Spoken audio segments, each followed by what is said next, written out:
have someone should be asking, why is KASMUEL in the airport? Because again, I've answered this question multiple times. Because this thing is a station that we will not allow ADANI to do business in.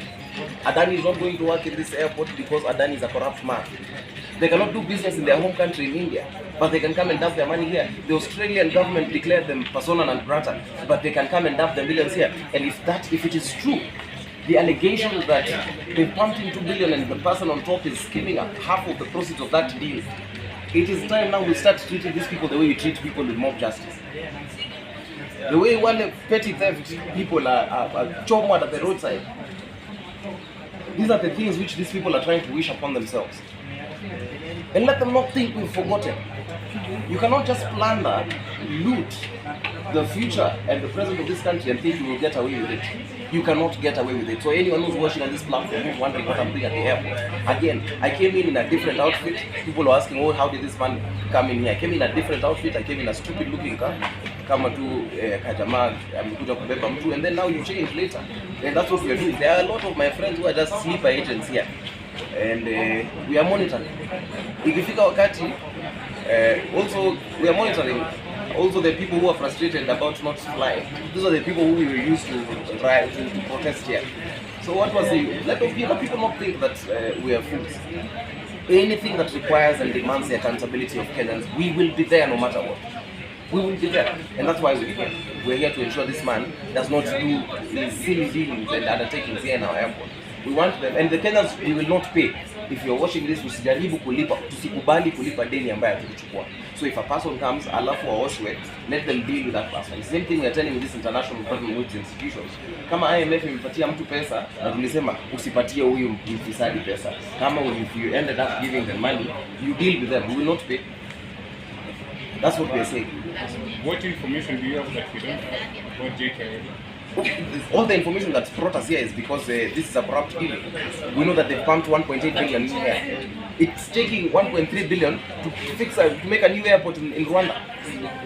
What is this? What is this renovation that takes 1.8 billion? They go make a prototype. We've said the prototype, they should build it in the Indian Ocean. It cannot be here. It will not be here. Waende wachenge hiyo kitu huko, watuonyeshe it works. Huko kwa ocean huko, wa reclaim land huko ndani. Then watuonyeshe ndio hii hapa print, and then now we will say gasia nyinyi, go and build that airport in another country. We don't want you thought you were gonna say it and then they can come and renovate this one. We will renovate this one ourselves. We are the ones we are the people, and all power belongs to us. So a few minutes ago there was that woman rep who held a press and said that there is a lot of politics in this deal. What can you say about this? Pasaris was... mambo ya Pasaris, we told Pasaris to stay in the parliament. Wacha Pasaris afanye mambo ya bunge. Mambo ya Pasaris anajua. South Africa she was good. Wacha tu akwe on transit, but sisi ndio tuko hapa, sisi ndio tuko on ground. The figures are very clear. I will explain this as many times as I need to explain it. This place haina tofauti na railways, haina tofauti na bus station, haina tofauti na kocha, haina tofauti na commercial. This is a bus station. Hii kitu tunaona hapa, hii hoteli yenye wanauza biscuits at sijui 1000, ni wale wa Njugu biscuits, maji Njugu biscuits. Hii kitu tunaona hapa ATM ni M-Pesa agent.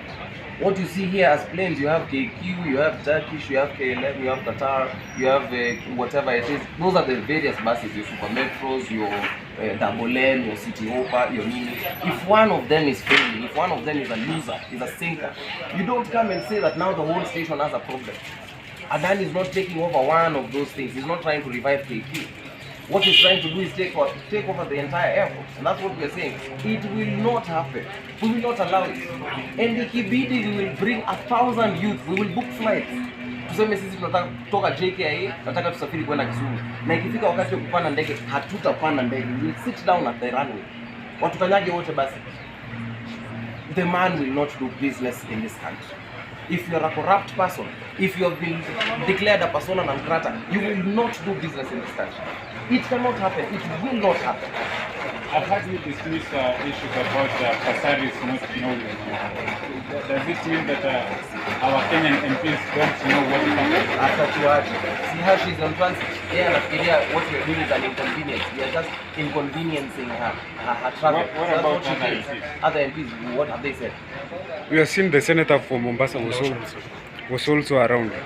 And they said that they need to be a clear picture of what is going on. Everything has to be brought out. But if we had not done this, if Nelson Amenya had not announced this ADANI scandal, would they be talking about ADANI? Would you have known about ADANI if Nelson had not announced those files? So these stupid people should not come up here and lie to us that they are interested in our welfare. If anything, they are politicians. When a politician says this is not happening, then you go exactly there. Akisema hayuko hapa, hapo ndio unaangalia kwa sababu that is exactly where they are. So we will not allow it. We will not allow it at all. And the first person perhaps who brought this up in a big way was Senator for Kisii. Onyonka. No, in a big way it was Nelson Amenya. Yes. I mean, what can you say about Congratulations, Nelson, because this is citizen policing and you've done such a great job. Also, we cannot credit politicians for work that citizens have been doing. Yes, it was brought up by a citizen. There was a young man called Nelson Amenya who we don't celebrate enough. Because right now we have the facts and the figures around this ADANI occupation of this airport, because Nelson sat down and read through the figures. This is why we are occupying. This is how we know that this airport is going. And we will not allow it. We will not allow it at all. Right now we have seen, especially there is a group of passengers. For example, there is a guy who was taking her mother to Cairo. By now he's supposed to be in Cairo, but she's there. What do you think about now this, what's happening to the passengers? What is happening to the country? What is now happening to the country? Because the country will lose the airport for 30 years. Unless the mother was absolutely sick, yes, and they're going to Cairo, then if they're sick, these same people who are saying that this is not a takeover, let them provide a special flight for them. This is the government's fault. If they were not trying to sell this airport, the flight will not be grounded. Right now the flights are grounded because the government does not care. It is not about us, it's not about the people who are slowing the services. It's not about the Kenya Airport Authorities staff. The staff here have every right to reject. They have every right to protest this illegal occupation. So this is not, let us not try and look for sympathy. They should approach the government. Those questions, let them ask the Kenyan government. As the people, as the sovereign power, we have said, ADANI will not take over this airport. He will not do business in this airport as long as we are the custodians of power which we have donated. It will not happen. So whether or not, we see even right now there's an ambulance here that's bringing probably a sick person who needs to be flown out of the country. The government, if we had a working government, this should not be a person who should be grounded on the floor. This is not upon us, this is upon the government. It's not a citizen problem. This is not a citizen issue. At all, this is not a citizen issue. This is a poor governance issue. It's proper proof that we have poor governance in our country. So do you expect anything good to come out of the meeting which they have gone with the Kotu secretary at all? Meeting hapo. Anything good, si wataambiwa tu watajaribu to blind them with money. But remember, this airport does not belong to their staff. This airport belongs to Kenya. This airport does not belong to KAA staff. So if they think that they will be bribed to silence, we will now come as ourselves.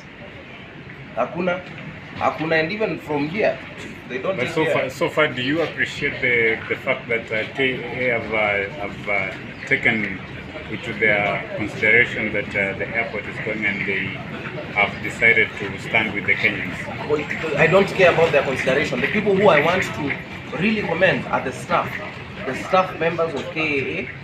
Good job for rejecting this, for listening to Kenyans and ensuring that we stand up for our rights. As management, hakuna kitu hapo. Yes, actually, that is the KAS yes, to open. Yes, it is the staff. The staff, we greatly applaud them. We greatly applaud the staff of KAA. Hiyo ingine ni propaganda. All right. Thank you so much. Thank you very much, guys.